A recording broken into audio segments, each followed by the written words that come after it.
నమస్తే, welcome to our channel. ప్రస్తుతం మనతో ప్రముఖ ఆధ్యాత్మికవేత్త గణపతి దత్త ఉపాసకులు మురళీధర్ శర్మ గారు ఉన్నారు. వారితో మాట్లాడదాం. నమస్తే గురుగారు. మహాదేవ శ్రీమాత్రే నమః. ఒక్కొక్కసారి గురుగారు ఇంట్లో చాలా చిరాకులు అనిపిస్తాయి. అంటే ఏంటో తెలియదు, మానసిక ప్రశాంతత ఉండదు, రాత్రులు నిద్ర పట్టదు, చిన్న చిన్న విషయాలకి గొడవలు జరిగిపోతూ ఉంటాయి, పిల్లలు చెప్పిన మాట వినరు. అంటే అలాంటప్పుడు ఇంట్లో నెగిటివ్ ఎనర్జీ ఉందేమో అనిపించేస్తూ ఉంటుంది. కానీ అలాంటప్పుడు ఏం చేయాలి అనేది చాలా మందికి తెలియకపోవచ్చు. అటువంటి వాళ్ళు ఎటువంటి రెమెడీస్ పాటించుకుంటే ఆ ఇంట్లో కానీ లేకపోతే మనసులో ఉన్న చిరాకు కానీ తొలగి కొంచెం ప్రశాంతంగా ఉంటుంది కుటుంబం అంటే మీరు ఏం చెప్తారండి? ఇప్పుడు అమ్మ ఏది ఏమైనా కూడా ఎట్లా చూసినా, ఎందుకంటే నేను సుమారుగా కొన్ని సంవత్సరాల నుండి జాతక పరిశోధన చేస్తాను. ఇప్పుడు ముక్కు ఎక్కడ ఉంది అంటే ఇట్లా చూపట్టడం వేరు, ఇట్లా తిరిగి చూపట్టడం. జాతకంలో ఏర్పడేటువంటి శనేశ్వరుని పీరియడ్ వచ్చిన, ఏలినాటి శని వచ్చిన, అర్ధాష్టమ శని వచ్చిన,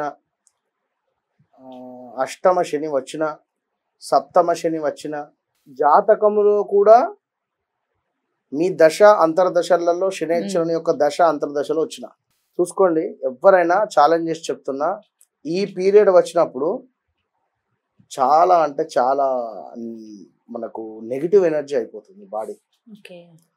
సో దీనికి కొందరు మాకు ఏదో చేశారు, మాకంతా నెగిటివ్గా ఉంది, ఏ పని అనుకున్నా అవటం లేదు, మాకు ఎవరైనా ఏమైనా చేతబడి చేశారా, లేదా మాకు ఏమైనా ఇలాంటి సబ్జెక్ట్స్ కొన్ని వందలు నా దగ్గరికి వచ్చినాయి.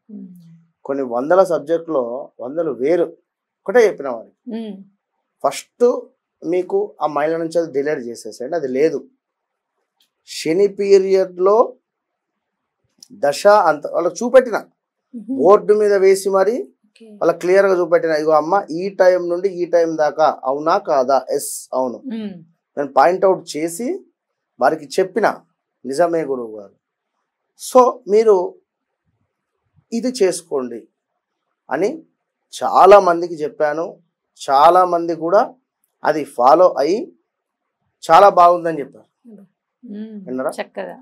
కనుక ఎవరైనా కూడా నేను చెప్పేటువంటిది జాతకం అనేటువంటి అల్టిమేట్, ఇది నమ్మినటువంటి వారికి ఎంతో అద్భుతం, ఇదంతా ఏమిటి అనుకునేటువంటి వారికి అంతే. మనం ఏం కనుక చాలా అంటే చాలా అద్భుతమైనటువంటి మిరాకిల్స్ జాతకం సముద్రం. ఇది ఎంత చెప్పినా కూడా, ఎంత నేర్చుకున్నా కూడా ఇంకా ఏదో తక్కువనే అనిపిస్తుంది. సో సముద్రం లోతు ఎంత అని చెప్పి మనం కొలవగలుగుతాం, అది దాని పొడవు ఎంత అని చెప్పి మనం చూడగలుగుతాం. కనుక జాతకం అనేటువంటిది అల్టిమేట్. మీరు అన్నటువంటి నెగిటివ్ ఎనర్జీ ఇంట్లో కానీ ఒంట్లో కానీ ఉంది అనుకునే సందర్భంలో, అంటే ఇక్కడ ముఖ్యమైనది ఏమిటంటే మనము ఒక వెలిగే సందర్భంలోనే ఇబ్బంది ఎదురవుతుంది. ఇప్పుడు డౌన్ఫాల్ ఎప్పుడైపోతాం, మంచి మనం బాగుంది, నలుగురు చూపు మన మీద పడుతూ ఉన్నది అనుకునే సందర్భంలో మనం అలాంటి సిచ్యువేషన్స్ కూడా చేయొద్దు.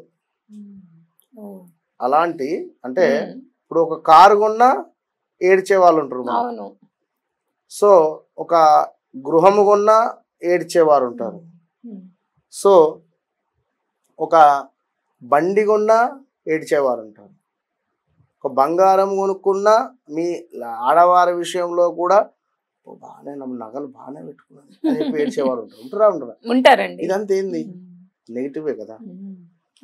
ఇది ఏమైతుంది, మన జాతకములో గ్రహాలు బలహీనంగా ఉంటే దాని ఇంపాక్ట్ మనకు చూపిస్తుంది. దాని ఇంపాక్ట్ మనకు 100% వస్తుంది. సో మన చుట్టూ మనం ఒక ప్రొటెక్షన్ పెట్టుకోవాలి.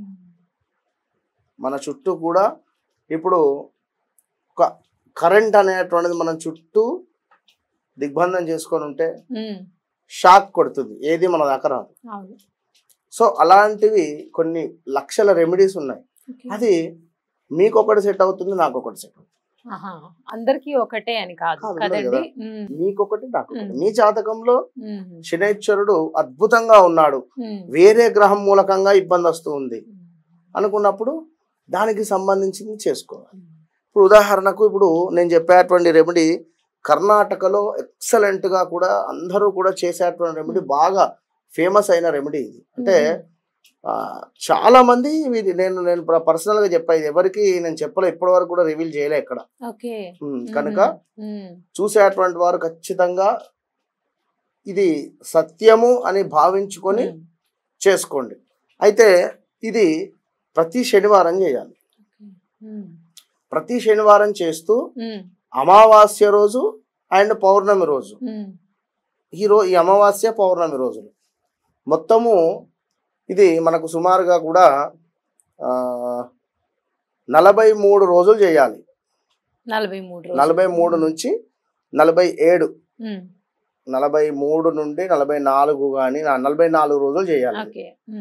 44వ రోజు కానీ మనకు 23వ రోజు కానీ ఇట్లా అంటే మధ్య మధ్యలో ఒక అమావాస్య ఒక పౌర్ణమి వచ్చి వెళ్ళిపోతుంది.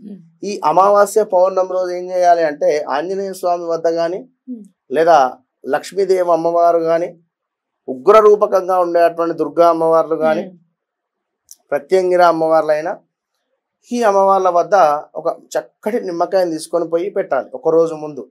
రేపు అమావాస్య అంటే ఈ రోజు తీసుకువెళ్ళి పెట్టండి. రేపు పౌర్ణమి అంటే పౌర్ణమి రోజు వెళ్ళండి, పౌర్ణమి రోజు వెళ్ళండి. అమావాస్యకు మాత్రం రేపు అమావాస్య అంటే ఇవాళ అక్కడ నిద్ర చేయాలి నిమ్మకాయ అమ్మవారి వద్ద. సో పౌర్ణమి రోజు అదే రోజు తీసుకువెళ్ళి అమ్మవారికి సమర్పించి మళ్ళీ మీ నిమ్మకాయ మీరు ఇంటికి తెచ్చుకోండి. అయితే ఈరోజు ఏం చేయాలి అంటే శనివారం రోజు ఉదయం 5:40 నుండి 6:40 లోపు లేదా రాత్రి 8:40 నుండి 9:40 లోపు ఈ పరిహారం చేయాలి. ఈ సమయానికి ఒక ప్లేట్లో స్టీల్ ప్లేట్ తీసుకోవాలి. స్టీల్ ప్లేట్లో కొన్ని నల్ల నువ్వులు తీసుకోవాలి. నల్ల నువ్వులు తీసుకొని చక్కగా మనము పడమర దిశగా కూర్చోవాలి. అంటే మన వీపు తూర్పు కేసు ఉండాలి. వీపు తూర్పు కేసు ఉండాలి. మన వెన్ను మనము పడమర వైపుగా చూస్తూ ఉండాలి. అంటే దేవాలయంలోకి మనం ఎంటర్ అయ్యే సందర్భంలో తూర్పు ఫేసింగ్ ఉంటుంది కనుక ఆ విధంగా ఎట్లయితే ఎంటర్ అవుతామో అట్లా మనం కూర్చొని చక్కగా కూడా ఒక అష్టదళ పద్మం ముగ్గు వేయాలి. లేదా స్వస్తికో మీకు ఇచ్చినటువంటి ముగ్గు వేయండి. మంచి ముగ్గు వేసి ఆ ముగ్గుపై ఒక ప్లేటు పెట్టి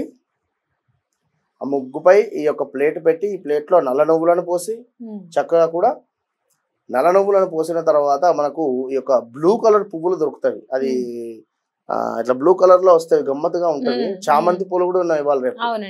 సో చక్కగా శంకు పుష్పాలు అంటారు, లేదా బ్లూ కలర్ చామంతి పుష్పాలైనా దొరుకుతాయి. ఈ శనైశ్వరుని యొక్క 108 నామాలు చెప్పుకొని ఒక 4 పుష్పాలు ఆ యొక్క నల్ల నువ్వులపై వేసి చక్కగా కూడా దానికి కొంత బెల్లము కానీ మిశ్రీ కానీ నైవేద్యం పెట్టి దాని తర్వాత ఈ యొక్క ఏదైతే పౌర్ణమి రోజు కానీ ఏదైతే అమావాస్య రోజు కానీ మనం చెప్పుకున్నామో ఈ నిమ్మకాయను అమావాస్య ముందు రోజు దేవాలయంలో పెట్టి అమావాస్య రోజు వెళ్ళి ఆ నిమ్మకాయ తెచ్చుకొని పౌర్ణమి రోజైనా అమ్మవారి వద్ద నిమ్మకాయ ఉంచి ఆ నిమ్మకాయని తెచ్చుకొని చక్కగా కూడా కడప మీద పెట్టి దాన్ని 2గా కూడా కట్ చేసి అది పసుపులో అద్ది లెఫ్ట్ సైడ్ పెట్టాలి, కుంకుమలో అద్ది మనకు రైట్ సైడ్ పెట్టాలి. సో కట్ చేసాం, ఇటు రైట్ సైడ్ తీసి పసుపులో అద్ది లెఫ్ట్ సైడ్కి పెట్టాలి, ఇది తీసేసి రైట్ సైడ్కి పెట్టాలి కుంకుమలో అద్ది. పెట్టిన తర్వాత ఇది ఏదైతే మనం చెప్పుకొని ఉన్నామో ఈ నల్ల నువ్వులు ఇవన్నీ కూడా ఒక చక్కగా పేపర్లో ప్యాక్ చేసేసుకొని కొంత చక్కెర కూడా యాడ్ చేసేసి అందులో ప్యాక్ చేసేసి దీన్ని ఇంటి బయటికి వచ్చి ఒక 9 మార్లు ఇటు 9 మార్లు ఇటు దిష్టి తీసేసి చక్కగా కూడా దీనిని ఎవరూ తొక్కని ప్రదేశంలో కానీ లేదా కుదిరితే కాకి ఎక్కడైనా కనబడ్డా కాకి తినేటువంటి విధంగా పెట్టినా మంచిదే కాకులకు, లేదా పారే నీటిలో అయినా కూడా దీన్ని వేయడం వల్ల ఎక్సలెంట్ రిజల్ట్ ఉంటుంది. ఎక్సలెంట్ అంటే మోస్ట్ పవర్ఫుల్ ఇది చెప్పా ఇందాక. సో నెంబర్ 1 తారీఖు అంటే 1వ తారీఖు రోజు దాల్చిన చెక్కను చక్కగా కూడా పొడిగా చేసి ఇంత దాల్చిన చెక్క తీసుకొని ఈ పొడిని చేతిలో పెట్టుకొని చక్కగా కూడా ఇంటి గుమ్మం బయట మీరన్నట్టుగా చాలా మంచి పరిహారాలు ఇవి పాటిస్తే కనుక అదే కొన్నాళ్ళు మీరు చెప్పిన 42 రోజులు చేయమని చెప్పారు మీరు. సో ధన్యవాదాలండి.